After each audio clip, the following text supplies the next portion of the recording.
Goeiemôre. Genesis 1 begin met die woorde: in die begin het God die hemel en die aarde geskep. Wanneer Johannes die evangelie van Jesus Christus aan ons kom bekendstel, dan begin hy in Johannes 1 vers 1 en sê: in die begin was die woord daar, en die woord was by God, en die woord was self God. Alles het deur hom tot stand gekom. So Genesis 1 wat vir ons iets wil kom sê van in die begin het God uit die chaos uit die paradys kom skep. Johannes wat daarby aansluit en vir ons iets kom sê van in jou omstandighede, in jou chaos het God nuwe moontlikhede, ja 'n nuwe wêreld kom skep. En God nooi vir jou uit om deel te wees van hierdie herskepping. Nou, in my jong polisielewe het ek die voorreg gehad om een keer met 'n valskerm uit 'n vliegtuig te spring. Nou, hoekom dit net een keer was, is 'n lang storie wat my ma nooit sal vergeet nie. Maar dis 'n storie vir 'n ander dag. Ek wil vra vandag, sien jouself aan daardie valskerm hang. Bo jou is die valskerm, hy's oop, alles is reg, jy's vasgegespe, jy's veilig in die valskerm. Wat verder gebeur in hierdie valskerm is in jou hande. Jy het die stuur in jou hande.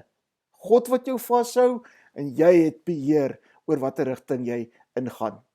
Hier hang jy. Jy's vas, maar jy is ook vry. Nou, in die lewe is dit so, baie keer is ons op die grond, ons het vastigheid onder ons voete, alles gaan goed, ander kere is ons in 'n vliegtuig en is lekker om daar te wees, ons kan dit geniet. En dan ander kere is daar ook chaos in ons lewens. En dan is dit belangrik om op te kyk en vir God raak te sien, wat soos die valskerm vir jou vashou, wat vir jou nooit in die steek sal laat en vir jou nooit sal verlaat nie. Maar God wat ook in dit vir jou die stuur in jou hande gee. Nou in die lewe is dit baie keer so, dat ons op die grond staan, dat ons vastigheid onder ons voete het, en ja, dat dit goed gaan met ons. Maar ander kere voel dit dalk vir ons asof ons uit die vliegtuig uitgegooi word. Dinge is buite ons beheer. En dan is dit belangrik om op te kyk en vir God soos die valskerm bokant jou te kan sien. Te kan sien dat jy vas is en ja, dat die stuur ook in jou hande het. Nou die eerste en die enigste keer wat ek met 'n valskerm uit 'n vliegtuig uitgespring het dit vir my gevoel asof ek baie min beheer oor die valskerm het. Want jy sien, jy moet eers 'n paar keer spring, jy moet eers oefen voor jy leer hoe om hierdie valskerm ordentlik te kan bestuur. Nou, die lewe is baie soos 'n valskerm. 'n Mens moet oefen, 'n mens moet leer om vir God te vertrou in die eerste plek en dan om hierdie valskerm te kan bestuur. Kom ons bid saam. Here, baie keer is die lewe lekker en dit gaan goed. En daarvoor sê ons vir U dankie. Maar Here, baie keer in ons lewens, soos wat ons ook nou met COVID ervaar, is dit chaos, dinge is deurmekaar.